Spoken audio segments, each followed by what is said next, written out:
اہم الموادن والمواقف، اہم جگہیں، موادن موطن سے، موطن وطن سے ہے، مراد ہے جگہ، امپورٹنٹ مقامات، جگہیں، والمواقف اور پوزیشنز یا جگہیں، مواقف وقف سے، وقف ہوتا ہے ٹھہرنے کی جگہ یعنی پوزیشن، التی ینبغی کہ چاہیے، ان نتحلی فیہا کہ ہم آراستہ ہوں ان میں، بالرفق واللین نرمی اور ملائمت سے، شفقت اور نرمی سے، وہ اہم جگہ اور مقامات جن میں ہمیں چاہیے کہ ہم شفقت اور نرمی کے ساتھ آراستہ ہوں، وہ کون کون سی ہیں؟ اب اس میں آپ دیکھیے کہ یہاں پر دو لفظ استعمال ہوئے ہیں، ایک ہے رفق اور ایک ہے لین، تو ان دو الفاظ کو ذرا آپ سمجھیے، ٹھیک ہے؟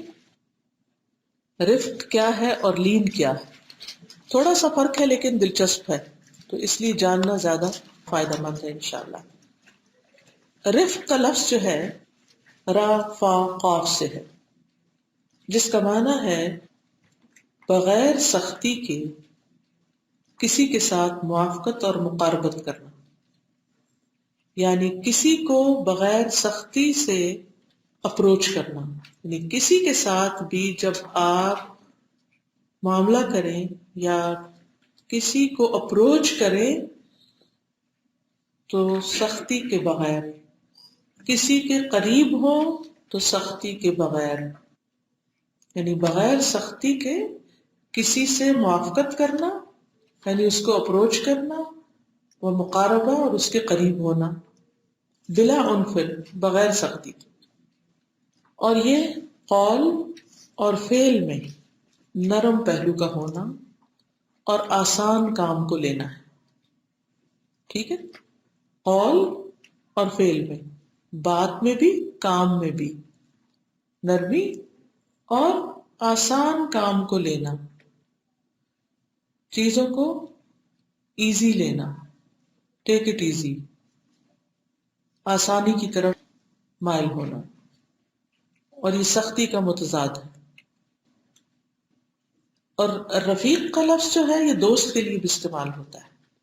دوست وہی ہو سکتا ہے جس کے ساتھ ہم نرمی کے ساتھ معاملہ کرتے ہیں، رفیق ہوتا ساتھ رہنے والا، ساتھ وہی رہتا ہے جس کے ساتھ ہم پولائٹنس سے معاملہ کرتے ہیں، اس کے بارے میں نرم پہلو اختیار کرتے ہیں، لطف کا معاملہ کرتے ہیں، آسن طریقے سے معاملہ کرتے ہیں۔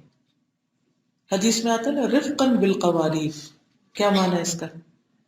رفقاً بالقواریر، عورتوں کے ساتھ نرمی برتو۔ قواریر یہاں کرسٹلز کے لیے قواریر کا لفظ استعمال ہوتا ہے، یعنی عورتیں کرسٹل کی طرح ہیں، ان کے ساتھ ہینڈل وتھ کیئر، نرمی سے معاملہ کرو۔ اب اس میں ہم دیکھتے ہیں کہ سفیان الثوری رحمۃ اللہ علیہ نے اس کی ایک جامع تعریف کی۔ وہ اپنے ساتھیوں سے کہتے ہیں کیا تم جانتے ہو رفق کیا ہے؟ انہوں نے کہا اے ابو محمد آپ ہی بتائیں۔ انہوں نے کہا رفق یہ ہے کہ تم کاموں کو ان کی جگہوں پر رکھو، سختی کو اس کی جگہ پر، نرمی کو اس کی جگہ پر، تلوار کو اس کی جگہ پر، کوڑے کو اس کی جگہ پر، یعنی ہر چیز کو اپنے مقام پر رکھو۔ اس کے برعکس لین کا جو لفظ ہے، لین جس سے لین بھی ہے، یہ خشونت کی ضد ہے، ضد الخشونہ۔ خشونہ کہتے ہیں کسی بھی چیز کی رفنس کو، لین کیا ہے؟ اٹس اپوزٹ آف رفنس، کھردرے پن کا اپوزٹ۔ یہ ایسی چیزوں میں استعمال کیا جاتا ہے جو مادی ہوتی ہیں، مٹیریل میں استعمال ہوتا ہے، اور اخلاق اور معاملات میں یہ بطور استعارہ استعمال ہوتا ہے۔ یعنی رفق جو ہے وہ بات اور کام میں، کسی انسان کے ساتھ تعلق قائم کرنے میں، کسی کو اپروچ کرنے میں، لیکن لین جو ہے وہ مٹیریل چیزوں کے ساتھ ہوتی ہے، خشونت کا اپوزٹ۔ خشن کہتے ہیں سخت کو، رف کو۔ تو اب کسی انسان کے ساتھ رف معاملہ کیا ہے؟ دراصل کھردرا پن، روکھا پن اور مس ہینڈلنگ اس کے ساتھ۔ اب یہ لین جو ہے یہ بات میں بھی ہوتی ہے، دل میں بھی ہوتی ہے، جیسے قرآن سنتے وقت ہمارے دل نرم پڑ جاتے ہیں، معاملہ کرتے وقت بھی ہوتا ہے، انسان کسی کے ساتھ سختی نہ کرے. لین جو ہے یہ رفق سے زیادہ عام ہے. رفق جو ہے وہ صرف بات اور معاملے کی حد تک ہے، لیکن لین جو ہے وہ بہت سی چیزوں کو کور کرتی. اب آپ دیکھیے کہ جیسے موسیٰ علیہ السلام کو اللہ تعالیٰ نے فرمایا تھا اذهبا الى فرعون انه طغى فقولا له قولا لینا، نرم بات کرو، نرمی سے بات کرو، سہولت سے بات کرو، ایزی وے میں بات کرو. لعلہ یتذکر او یخشی، یعنی سہلا لطیفا برفق ولین وادب فی اللفظ، اور بات میں ادب بھی ہو، مینرفل، تمیز کے ساتھ بات کرنا. لین القول کا کیا مطلب ہے؟ تمیز سے بات کرنا، آرام سے بات کرنا، آسانی سے بات کرنا. اسی طرح لوہے کی نرمی کے لیے بھی لین کا لفظ آتا ہے. داؤد علیہ السلام کے لیے اللہ تعالیٰ نے لوہے کو نرم کیا تھا. قرآن میں لفظ کیا آتا ہے؟ أَلَنَّا لَهُ الْحَدِيدِ، ہم نے اس کے لیے لوہے کو نرم کر دیا. وہ اپنے ہاتھوں سے، جیسے موم ہوتی ہے، موم جیسے کینڈل کی موم ہوتی ہے، وہ جو پگھل جاتی تو کیسی ہو جاتی؟ سافٹ ہو جاتی ہے. اسی طرح جیسے پلاسٹک کی بعض چیزیں یا الاسٹک وغیرہ ہوتے، یعنی آپ اس کو کھینچے تو کھنچتی چلی جاتی، یعنی اس کے اندر ایک لچک ہوتی. تو معاملے کے اندر، رویے کے اندر فلیکسیبلٹی ہو، لچک ہو. نبی صلی اللہ علیہ وسلم کا اپنے ساتھیوں کے ساتھ معاملہ کیا تھا؟ فَبِمَا رَحْمَةٍ مِّنَ اللَّهِ، کیا تھا؟ لِنْتَ لَهُمْ، اللہ کی رحمت کی وجہ سے آپ ان کے ساتھ نرم ہیں، فلیکسیبل ہیں، آپ ان کو اکوموڈیٹ کرتے ہیں، ان کا خیال رکھتے ہیں. اب آپ لین کا مطلب سمجھ رہے ہیں؟ دوسروں کو اکوموڈیٹ کرنا، ان کی بات سن لینا، ان کے لیے سہولت پیدا کرنا، ایڈجسٹمنٹ کر لینا، کہیں نہ کہیں ان کو کوئی مارجن دے دینا، اسپیس دے دینا، ان کی غلطی کو اگنور کر دینا. اسی طرح قرآن پڑھنے سے ہمارے اندر جو نرمی آتی ہے، تو قرآن مجید میں جو آتا ہے نا، اللہ نزل احسن الحدیث کتابا متشابہا مثانیہ تقشعر منہ جلود الذین یخشون ربہم ثم تلین جلودہم، ان کی کھالیں نرم پڑ جاتی، ڈھیلے پڑ جاتی. ٹھیک ہے، تو اب یہ ڈھیلا بن گیا کھال کا، سکن کا یا دل کا، دل کے اندر ایک نرمی آ جاتی.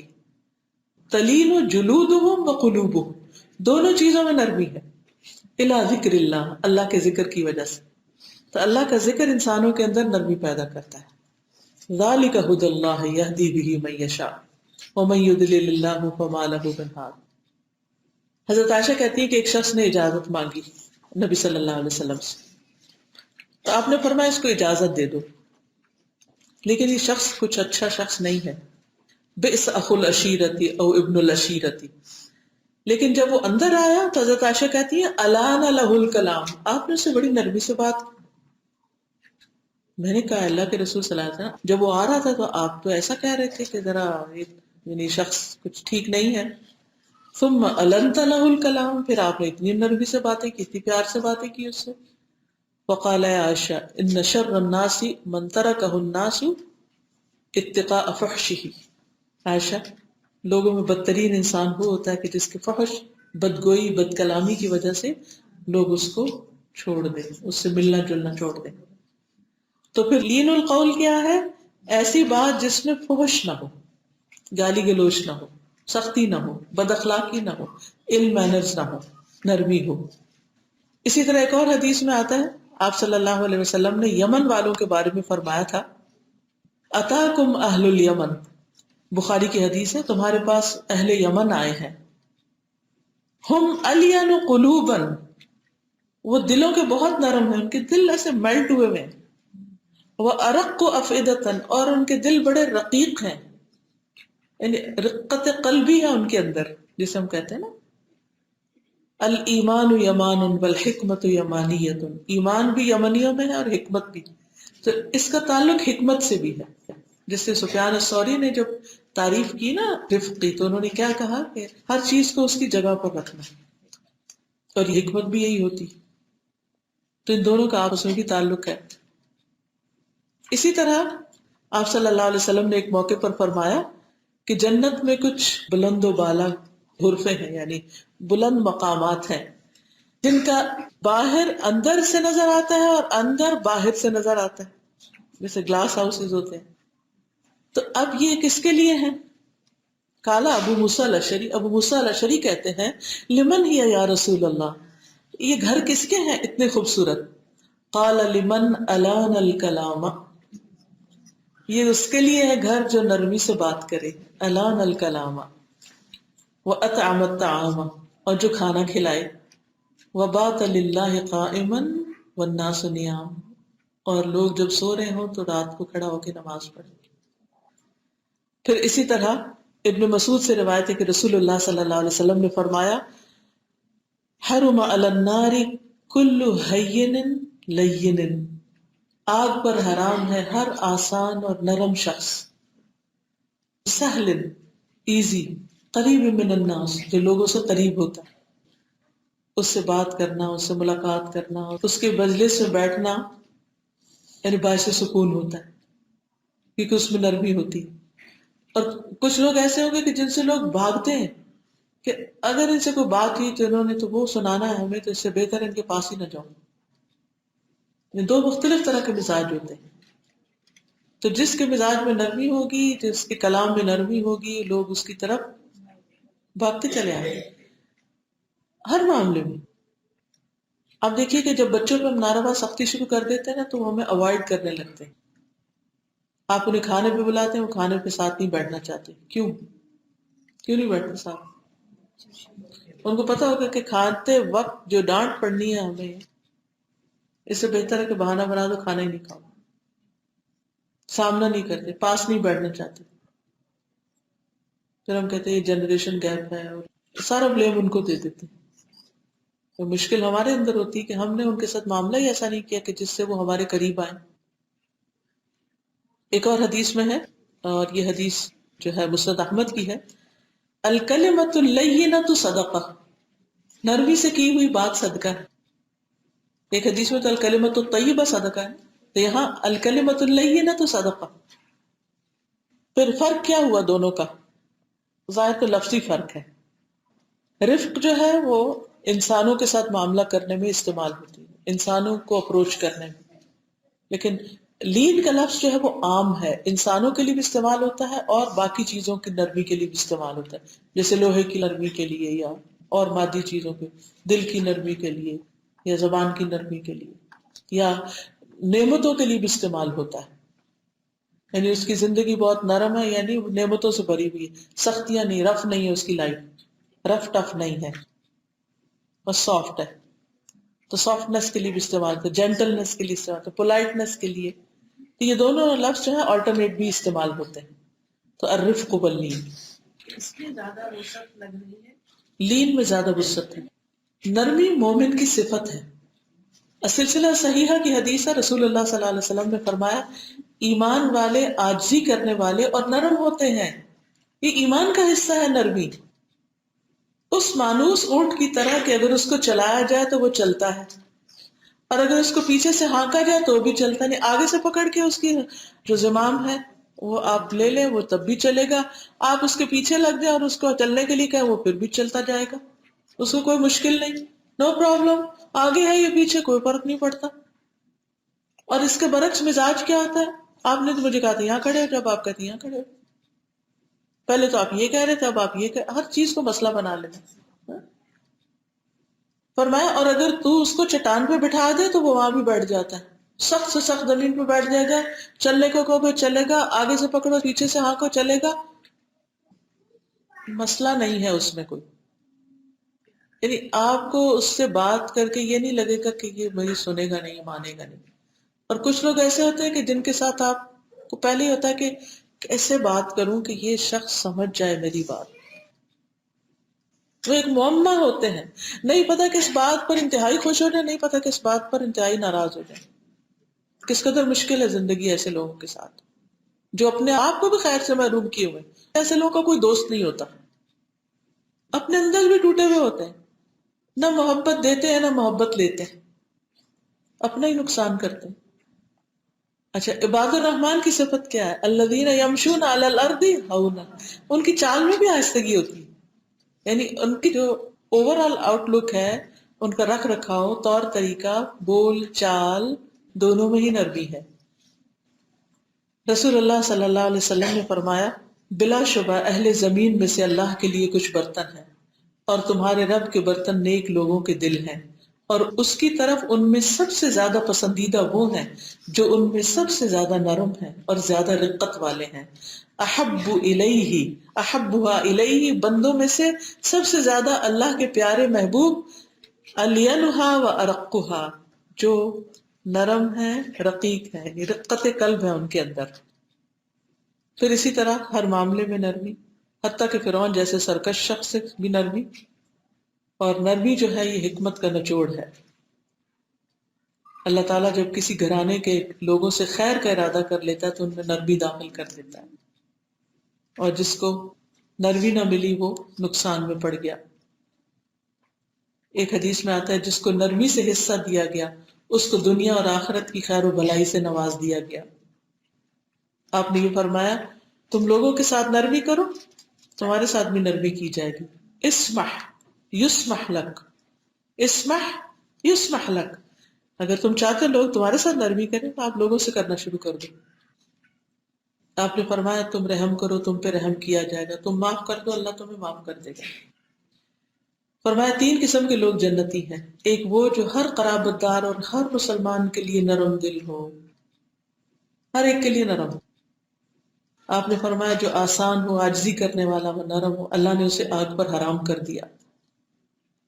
رسول اللہ صلی اللہ علیہ وسلم نے فرمایا، اللہ نے پہلے لوگوں میں سے ایک شخص کو صرف اس لیے بخش دیا کہ جب وہ خریدتا تو نرمی کرتا، جب بیچتا تو نرمی کرتا، جب ادائیگی کرتا تو نرمی کرتا، جب تقاضا کرتا تو نرمی کرتا، یعنی اس کا پورا بزنس نرمی کے آس پاس ریوالو کر رہا تھا، ہر چیز میں نرمی۔ اب اس میں آپ دیکھیے کہ یہ نرمی صرف بات میں نہیں، صرف رویے میں نہیں، صرف معاملے میں نہیں، صرف انسانوں کے ساتھ نہیں، حیوانوں کے ساتھ بھی، باقی چیزوں کے ساتھ بھی۔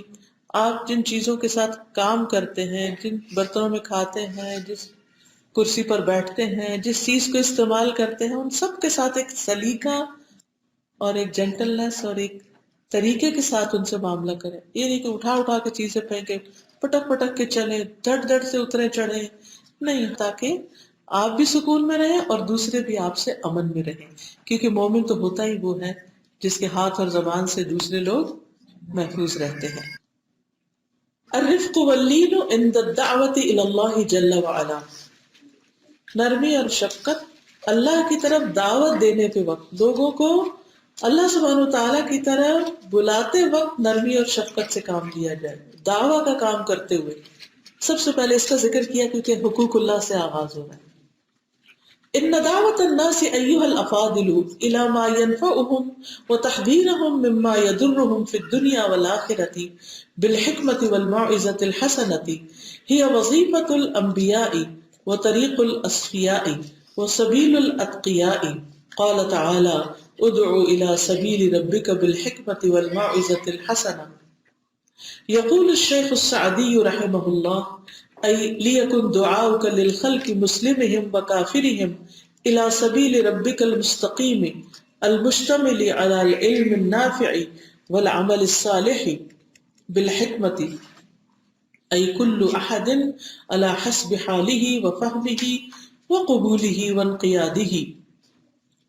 ان دعوت الناس، بے شک لوگوں کو دعوت دینا، ایھا الافاضل، اے معزز بھائیوں، الی ما ینفعہم، اس چیز کی طرف جو انہیں فائدہ دیتی ہو، وتحذیرہم، اور انہیں ڈرانا، مما یضرہم، اس چیز سے جو انہیں نقصان دیتا ہو، فی الدنیا والآخرہ، دنیا اور آخرت میں۔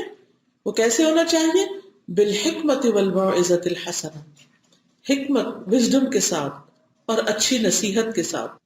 ہی وظیفۃ الانبیاء، یہ انبیاء کا کام ہے، وظیفہ ڈیوٹی، وہ طریق الاصفیاء، اور چنے ہوئے لوگوں کا طریقہ، راستہ، وہ سبیل الاتقیاء، اور متقی لوگوں کا راستہ۔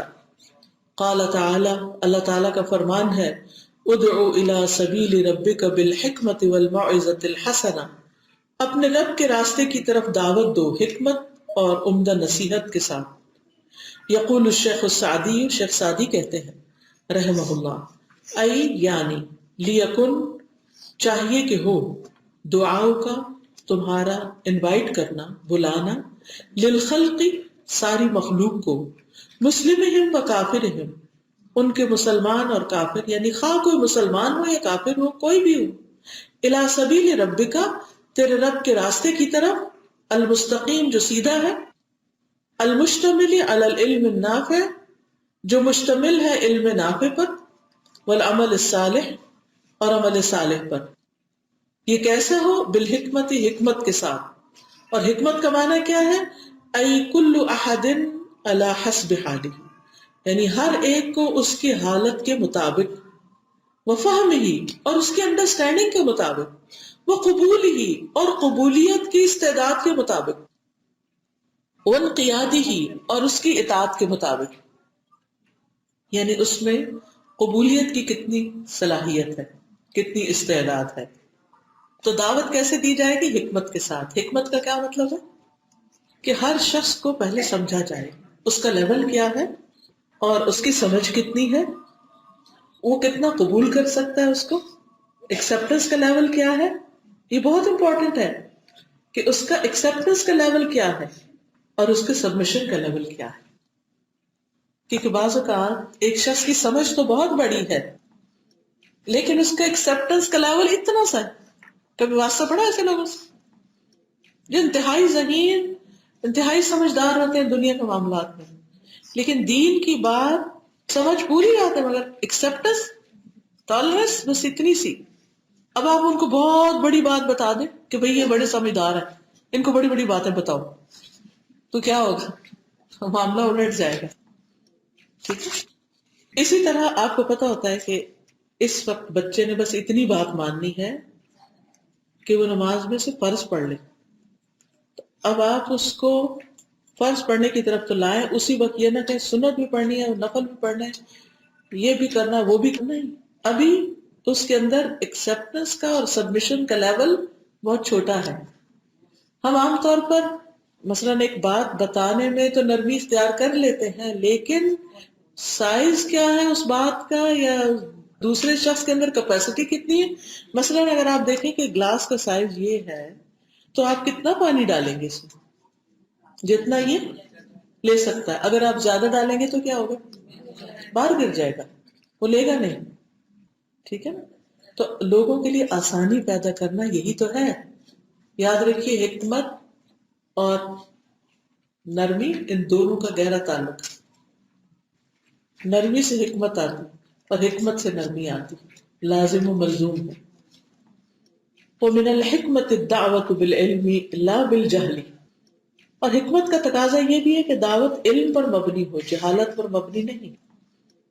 والبداءة بالأهم فالأهم وبالأقرب إلى الأذهان والفهم وبما يكون قبوله أتم وبالرفق واللين فإن انقاد بالحكمة وإلا فينتقل معه بالدعوة بالموعظة الحسنة وهو الأمر والنهي المقرون بالترغيب والترهيب إما بما تشتمل عليه الأوامر من المصالح وتعدادها والنواهي من المضار وتعدادها وإما بذكر إكرام من قام بدين الله وإهانة من لم يقم به۔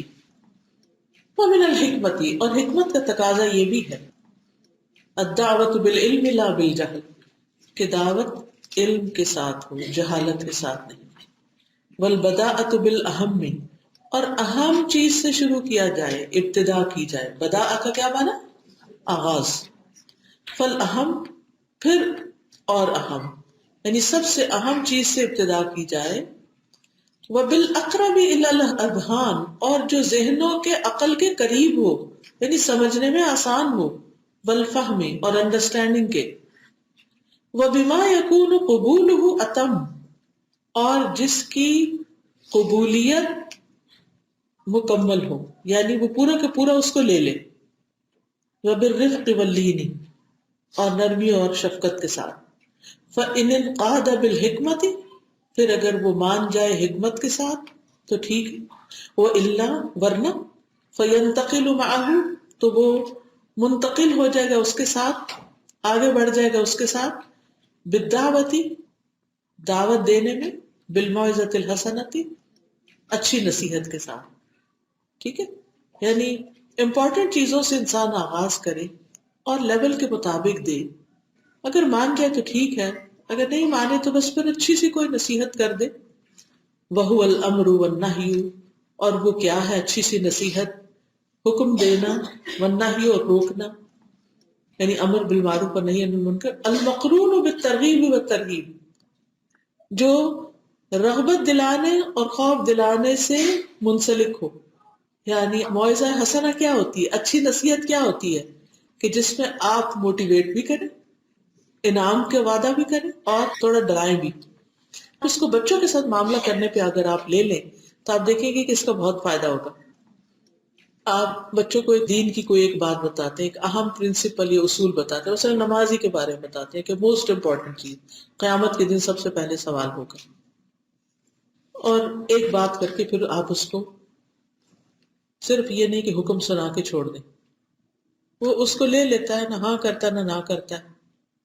اب آپ دیکھ رہے ہیں اس کو کہ یہ پوری طرح ایکسیپٹ تو نہیں کیا اس نے اس بات کو، تو پھر آپ اگلے مرحلے پہ کیا کریں گے، اچھی سی نصیحت کریں، نماز کا شوق دلائیں گے، کوئی اس کا بینیفٹ بتائیں گے، اور نہ پڑھنے کا کوئی نقصان بتائیں گے.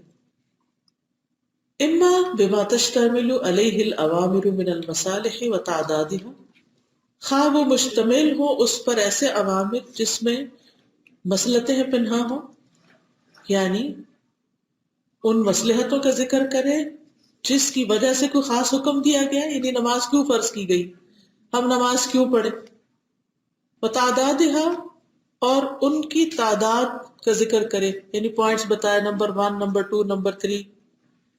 والنواہی من المضار اور نواہی کے نقصان بتائے، وتعدادها اور ان کی تعداد، یعنی ان کو گنوائے. یعنی اگر نماز نہیں پڑھتا وہ تو پھر اس سے نہ پڑھنے سے روکنے کے لیے کیا کرے، اس کے نقصان بتائے کہ کیا کیا نقصان. وَإِمَّا بِذِكْرِ إِكْرَامِ مَنْ قَامَ بِدِينِ اللَّهِ خواہ ان لوگوں کا اکرام ذکر کر کے جنہوں نے اللہ کے دین کو قائم کیا، جیسے انبیاء وغیرہ کے ساتھ اللہ نے کیا اچھا معاملہ کیا، یہ جو نیک صالح لوگ گزرے ہیں. وہ احانت من لم یقم بھی اور ان کی احانت کا ذکر کر کے جنہوں نے اس کو قائم نہیں کیا. مثلا ابو بکر اور عمر نے قبول کر لیا، وہ کیا تھے کیا بن گئے. ابو لہب اور ابو جہل نے قبول نہیں کیا، وہ کیا تھے اور کیا ہو گئے. ابو بکر اور عمر عام انسان تھے، وہ کہاں تک جا پہنچے. ابو لہب اور ابو جہل سردار تھے، کیا انجام ہوا. تو اس طرح کی دلیلوں سے اور اس طرح کے واقعات سے بات سمجھائی جائے کہ جو لوگ اللہ کی بات مانتے ہیں ان کو کیا فائدے حاصل ہوتے ہیں، اور جو نہیں مانتے ان کو کیا کیا نقصانات ہوتے ہیں. وَإِمَّا بِذِكْرِ مَا أَعَدَّ اللَّهُ لِلطَّائِعِينَ مِنَ الثَّوَابِ الْعَاجِلِ وَالْآجِلِ وَمَا أَعَدَّ لِلْعَاصِينَ مِنَ الْعِقَابِ الْعَاجِلِ وَالْآجِلِ خواہ اس چیز کا ذکر کر کے جو اللہ نے اطاعت کرنے والوں کے لیے تیار کر رکھی ہے، یعنی جنت کی خوبیاں، من الثواب العاجل والآجل جلد ملنے والے ثواب اور دیر سے ملنے والے ثواب، یعنی نماز پڑھنے کے فوراً فائدے کیا ہیں دنیا میں، اور آخرت میں کیا فائدے. عاجل کیا ہے دنیا، عاجل کیا ہے آخرت.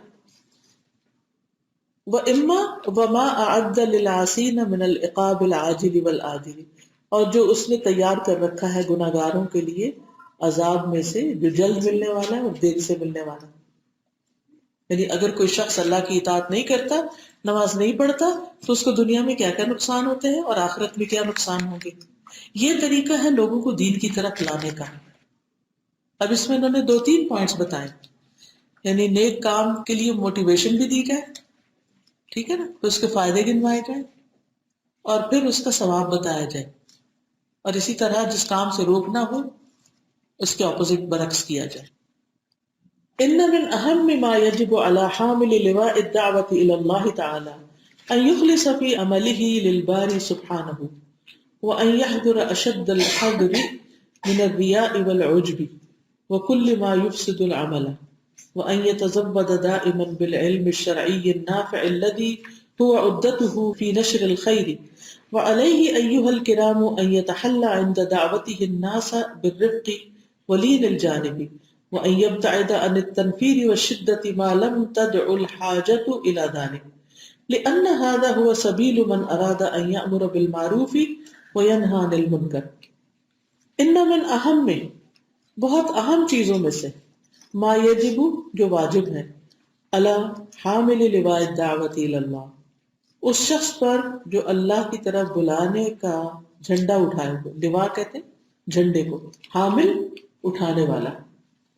ان یخلص فی عملہ کہ خالص کرے اپنے عمل کو للبارئ سبحانہ اللہ سبحانہ وتعالی کے لیے. وان یحذر اشد الحذر اور یہ کہ پوری طرح بچے، اشد الحذر یعنی سختی سے بچے، من الریاء والعجب ریاکاری سے اور خود پسندی سے، وکل ما یفسد العمل اور ہر اس چیز سے جو عمل کو بگاڑ دیتا ہے. وان یتزود دائما بالعلم الشرعی النافع ان یتزود اور یہ کہ زاد راہ لیتا رہے دائما ہمیشہ بالعلم الشرعی النافع شریعت کے فائدہ مند علم کا، الذی ہوا عدتہ وہ جو اس کا زاد راہ ہے، فی نشر الخیر نیکی کو پھیلانے میں، وعلیہ ایھا الکرام اور اے معزز بھائیو اس پر لازم ہے، ان یتحلی کہ آراستہ ہو، عند دعوت الناس بالرفق ولین الجانب لوگوں کو دعوت دینے کے وقت نرمی اور آسان پہلو اختیار کرنے سے.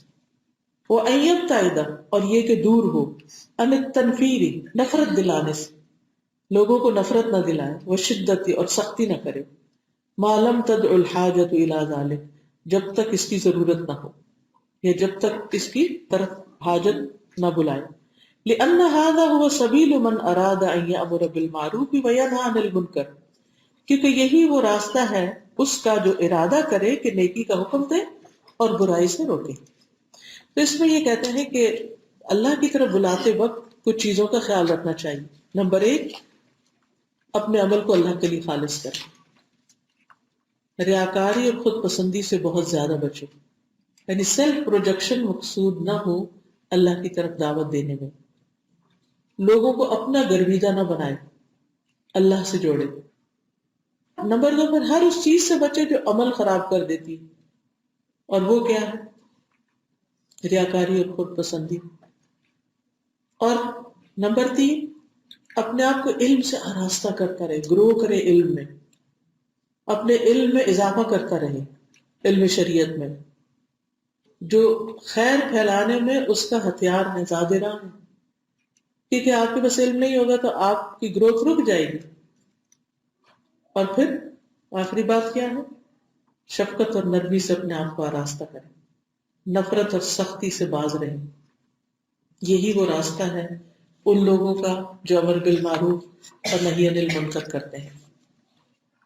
رسول اللہ صلی اللہ علیہ وسلم نے فرمایا یہ دین بڑا سنجیدہ اور مضبوط ہے، ان ھذا الدین متین، لہذا تم اس میں نرمی کے ساتھ چلو. یعنی دین پر خود بھی آرام سے عمل کرو اور دوسروں کو بھی نرمی کی طرف بلاؤ، یعنی آہستہ آہستہ عمل کرو، سٹیپ بائی سٹیپ آگے بڑھو یہاں تک کہ آخر تک پہنچو. ساری زندگی لینے کی چیزیں ہیں. پھر اسی طرح نفرتیں پیدا نہ کریں، نفرتیں نہ دلائیں. نبی صلی اللہ علیہ وسلم نے فرمایا آسانیاں پیدا کرو، مشکلات پیدا نہ کرو، لوگوں کے لیے کاموں کو مشکل نہ بناؤ، سکون دلایا کرو، نفرت نہ پھیلایا کرو. چاہے گھر کا کام ہو، چاہے جاب پر ہو، چاہے آپ تبلیغ کر رہے ہو، ہر جگہ اس اصول کو مد نظر رکھو. ناسمجھ کو پیار سے سمجھایا جائے. آپ کو یاد ہوگا کہ وہ شخص جس نے مسجد میں پیشاب کر دیا تھا، آپ صلی اللہ علیہ وسلم نے اس سے کیا معاملہ کیا؟ پیج 15 سے یقول شیخ الاسلام ابن تیمیہ رحمہ اللہ الرفق سبیل الامر بالمعروف والنہی عن المنکر ولہذا قیل لیکن امرک بالمعروف بالمعروف وَنَهْيُكَ عَنِ الْمُنْكَرِ غَيْرَ مُنْكَرٍ۔ شیخ الاسلام ابن تیمیہ رحمۃ اللہ علیہ کہتے ہیں الرفق نرمی سبیل الامر بالمعروف، یہی راستہ ہے امر بالمعروف کا، والنہی عن المنکر اور نہی عن المنکر کا، ولہذا قیل اسی وجہ سے کہا گیا لیکن امرک بالمعروف بالمعروف کہ آپ کا نیکی کا حکم دینا معروف طریقے سے ہو، نیکی کے بھلے طریقے سے ہو، ونہیک عن المنکر اور تمہارا منکر سے روکنا غیر منکر، منکر نہ ہو، یعنی اگر آپ امر بالمعروف کر رہے ہیں تو معروف طریقے سے کریں، اور نہی عن المنکر کر رہے ہیں تو اس میں منکر نہ اختیار کریں، کیونکہ بعض اوقات ایسا ہوتا ہے کہ ہم کسی کو ایک اچھی بات کر رہے ہوتے ہیں مگر طریقہ ٹھیک نہیں ہوتا، بات ٹھیک ہے لیکن طریقہ ٹھیک نہیں۔ اسی طرح آپ کسی کو غلط بات سے روک رہے ہیں، وہ بات غلط ہے لیکن اس سے روکنے کا آپ کا طریقہ بھی غلط ہے، تو پھر مطلوبہ نتائج حاصل نہیں ہوں گے۔ معروف کو معروف طریقے سے کریں گے تو نتیجہ درست ہوگا، منکر کو غیر منکر سے ہٹائیں گے تو آپ کا طریقہ درست ہوگا، تب فائدہ ہوگا۔ کوئی بھی بات کتنی بھی اچھی کیوں نہ ہو لیکن اگر کرنے کا طریقہ ٹھیک نہیں تو وہ صحیح نتائج پیدا نہیں کرے گی، اس سے الٹا نقصان ہو سکتا ہے۔ تو اس میں کسی اور کو بلیم کرنے کی ضرورت نہیں، ہمیں اپنے آپ کا جائزہ لینے کی ضرورت ہے۔ وَلْيَتَذَكَّرِ الدَّاعِي إِلَى اللَّهِ جَلَّ وَعَلَا دَائِمًا عِنْدَ نُصْحِهِ وَتَذْكِيرِهِ لِغَيْرِ قَوْلِ نَبِيِّهِ صلی اللہ علیہ وسلم إِنَّ الرِّفْقَ لَا يَكُونُ فِي شَيْءٍ إِلَّا زَانَهُ وَلَا يُنْزَعُ مِنْ شَيْءٍ إِلَّا شَانَهُ۔ اور داعی الی اللہ کو یاد رکھنا چاہیے، وَلْيَتَذَكَّرْ چاہیے کہ یاد رکھے، کون؟ الداعی الی اللہ، اللہ کی طرف بلانے والا شخص، جل وعلا، اللہ جو بہت ہی عظمت و جلال والا، بلندی والا ہے، دائماً ہمیشہ یاد رکھے، عند نصحہ اپنی نصیحت کے وقت، وتذکیرہ لغیرہ اور دوسرے کو یاد دہانی کراتے وقت، یعنی دین پھیلانے والا دوسروں کو نصیحت اور واعظ کرتے وقت ہمیشہ یاد رکھے کس بات کو؟ نبی صلی اللہ علیہ وسلم کے اس فرمان کو، قول نبی ہی صلی اللہ علیہ وسلم، کیا؟ ان الرفق بے شک نرمی، لا یکون فی شیء نہیں ہوتی کسی بھی چیز میں، الا زانہ مگر یہ کہ اس کو زینت بخشتی، اسے حسین بنا دیتی، خوبصورت بنا دیتی ہے، ولا ينزع من شیء اور نہیں کھینچ دی جاتی کسی چیز سے، الا شانہ مگر اس کو بدصورت بنا دیتی، شین کہتے ہیں بدصورتی، یعنی جس چیز سے نرمی نکل گئی اس چیز سے خوبصورتی نکل گئی۔ یہ پیچھے بھی ہم شروع میں بات کر چکے ہیں کہ نرمی بیسیکلی انسان کو بیوٹیفائی کرتی ہے، اس کے مینرز کو، اس کی بات کو، اس کے معاملات کو، اس کے چال ڈھال کو، اٹھنے بیٹھنے کو، رکھ رکھاؤ کو، ہر چیز کو خوبصورت بنا دیتی ہے۔ یقول الحافظ المناوی رحمہ اللہ، حافظ مناوی رحمہ اللہ کہتے ہیں ينبغي للعالم اذا رأى من يخل بواجب او يفعل محرما ان يترفق في ارشاده ويتلطف به۔ ينبغي للعالم، عالم کو چاہیے، کسی اسکالر کو چاہیے، اذا رأى جب وہ دیکھے، من یخل جو کوتاہی کر رہا ہے، بواجب کسی واجب میں، کسی فرض میں، جیسے نماز نہیں پڑھ رہا، سب لوگ نماز پڑھنے کو بیٹھا ہے ایک طرف، یا ڈیلے کر رہا ہے، یا کوئی بھی غلط کام کر رہا ہے، اور یفعل محرما یا کوئی حرام کام کر رہا ہے، ان یترفق کہ نرمی اختیار کرے، فی ارشادہ اپنی ہدایت میں، ویتلطف بہ اور اس سے لطف و کرم کا معاملہ کرے، بھلے کوئی شخص غلطی کیوں نہ کر رہا ہو پھر بھی بتانے والے کو آرام سے بتانا چاہیے، نرمی سے بتانا چاہیے، سختی سے نہیں۔ ہم عام طور پر فوراً تنقید شروع کر دیتے ہیں، پھر ہارش ہو جاتا ہے، ہمارے لہجے میں طنز آ جاتا ہے، اس سے معاملہ خراب ہو جاتا ہے، مقصد حاصل نہیں ہوتا۔ آپ کیا سوچ کر اٹھے تھے کہ اس کو ایک برائی سے روک دیں یا ایک خیر کا کام اس سے کروا لیں، لیکن آپ کے رویے نے نہ برائی کو روکا اور نہ خیر کا کام ہوا، یعنی آپ اپنے مقصد کو حاصل نہیں کر سکے۔ پیچھے گول اچیو کرنے کی بات ہوئی تھی نا، کہ کسی بھی گول کو صرف وہ شخص اچیو کر سکتا ہے کہ جو ٹھہراؤ سے، نرمی سے، آرام سے معاملہ کرے حتیٰ کہ وہ اس مقصد تک پہنچ جائے۔ مقاصد کو پانے کے لیے، مطلب حاصل کرنے کے لیے نرمی کا اختیار کرنا لازم ہے، ورنہ انسان اپنے مقاصد میں فیل ہو جائے گا، پیچھے رہ جائے گا۔ وَلْيَقْرَأْ سِيرَةَ نَبِيِّهِ صلی اللہ علیہ وسلم وَكَيْفَ كَانَ رَفِيقًا وَحَلِيمًا عِنْدَ دَعْوَتِهِ وَنُصْحِهِ لِلنَّاسِ۔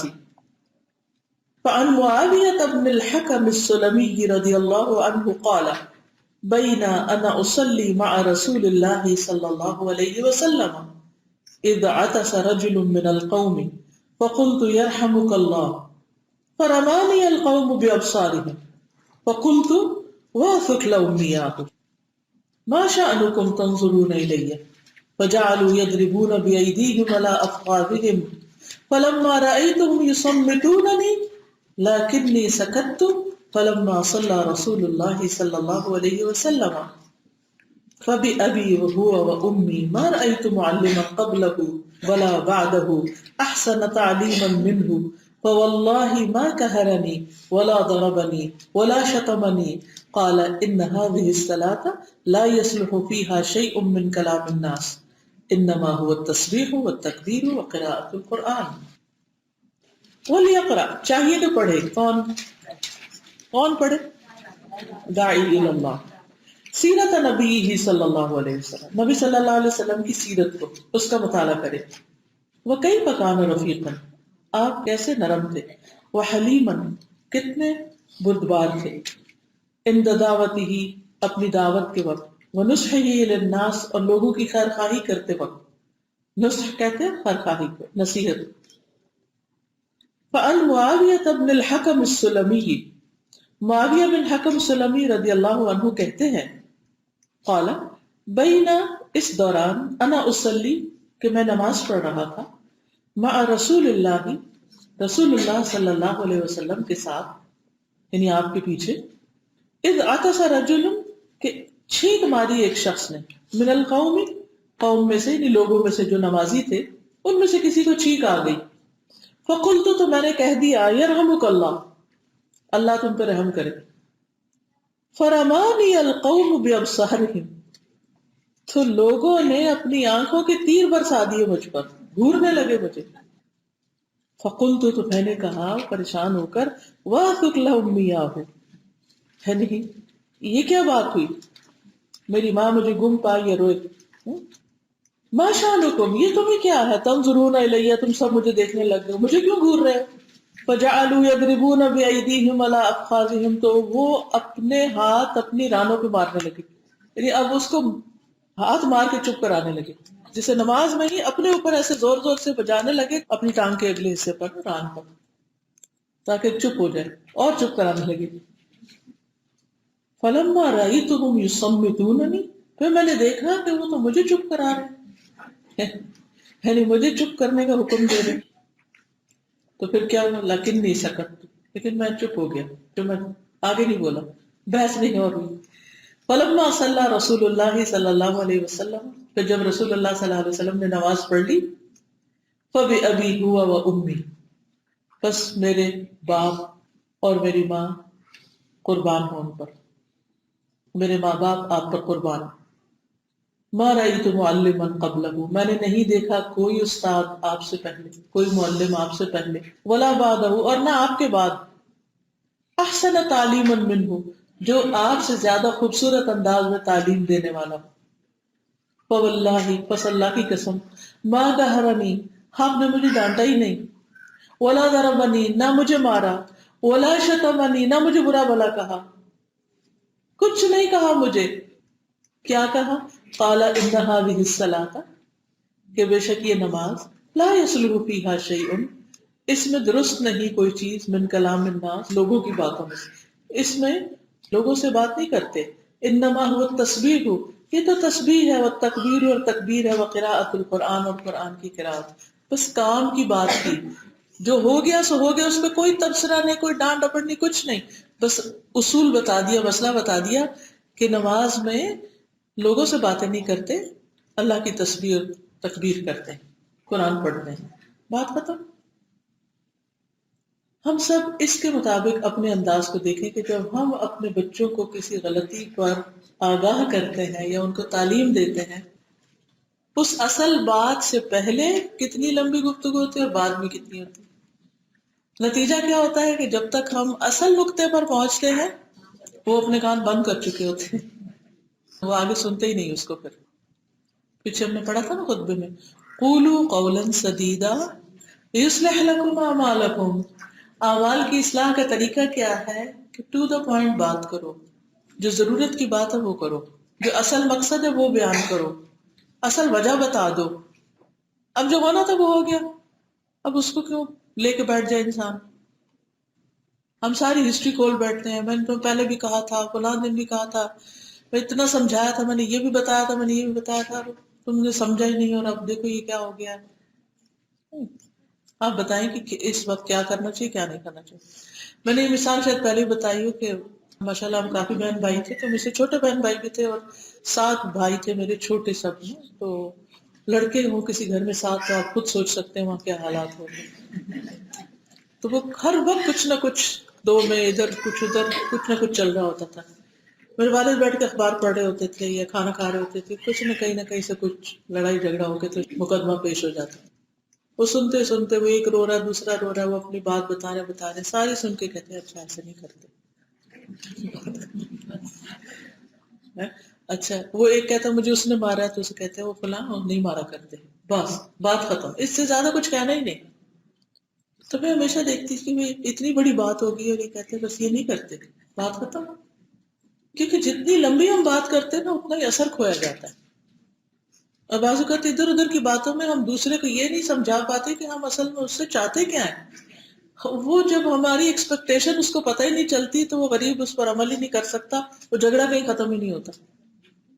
اچھا بعض لوگ کوئی چیز ان کو پسند نہیں آتی، بس موڈ ہی آف کر لیتے ہیں، اب یہ دوسرے شخص کے لیے ایک عجیب معمہ ہو جاتا ہے، پہیلی ہو جاتی ہے کہ کس بات پہ ناراض ہے، وہی فگر آؤٹ نہیں کر پاتا، پوچھو تو جواب نہیں، اور اب کرے کیا انسان؟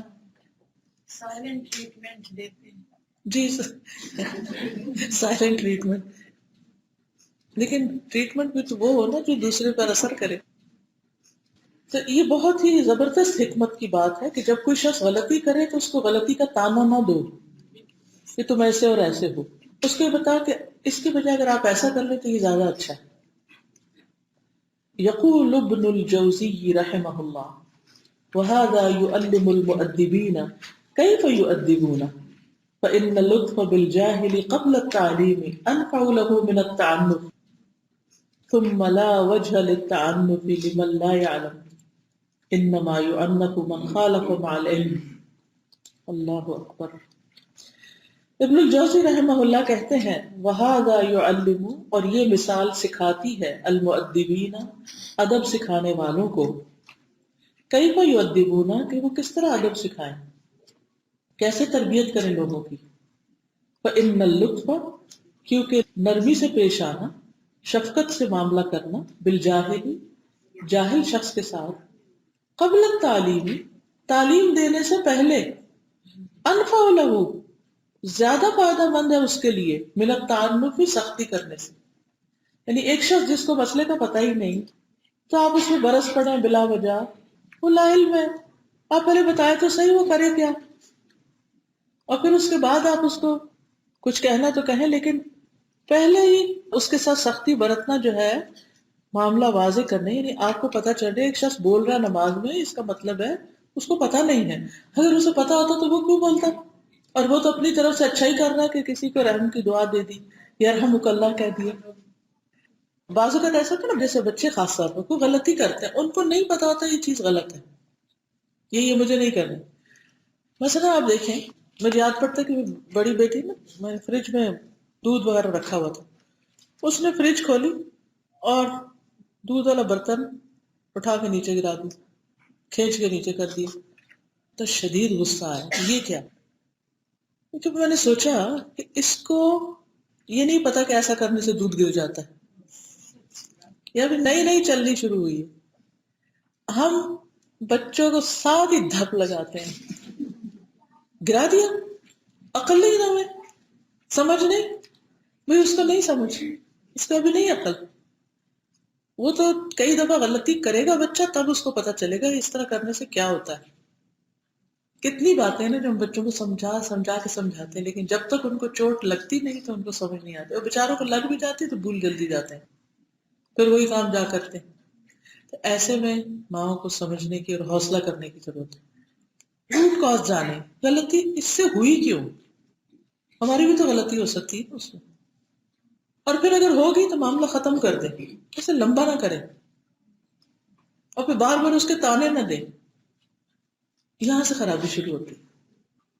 پھر کہتے ہیں ثم لا وجہ للتعنف لمن لا يعلم، پھر کوئی وجہ بھی نہیں کہ سختی کرے انسان اس کے لیے جو جانتا ہی نہیں، یعنی لا علم کے ساتھ سختی کرنا تو عین جہالت ہے، یہ تو سکھانے والا خود جاہل ہے۔ پھر انما یعنف من خالف مع العلم، سختی تو اس کے ساتھ کی جاتی ہے جو علم کے باوجود مخالفت کرتا ہے کسی چیز کی، یعنی اس کو پتا ہے سب کچھ بتا دیا گیا ہے پھر بھی وہ وہی کرتا ہے، تو اس وقت آپ اس کو گھور بھی سکتے ہیں اور خاموشی بھی اختیار کر سکتے ہیں، اور آپ اس کو سمجھا بھی سکتے ہیں کسی اور طریقے سے ڈسپلن کرنے کے لیے، پھر آپ دوسرا طریقہ بھی اختیار کر سکتے ہیں، لیکن ابتدا میں نہیں، آغاز سختی سے نہیں کیجیے، ٹھیک ہے؟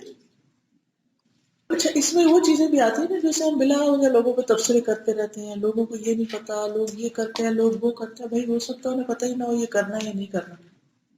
جیسے حج پر یا عمرے وغیرہ پر لوگ مختلف جگہوں سے آتے ہیں نا، اور ہر علاقے کے طریقے، روایتیں، رسمیں، انداز مختلف ہوتے ہیں۔ کچھ علاقوں میں سروائیول کے لیے آپ کو ہر چیز کا مقابلہ کرنا پڑتا ہے نا، جیسے بہت سے افریقن کنٹری سے لوگ آتے ہیں نا، عام طور پہ لوگ ان سے بہت ڈرتے ہیں کہ یہ دھکا دیں گے، یہ کچھ کریں گے۔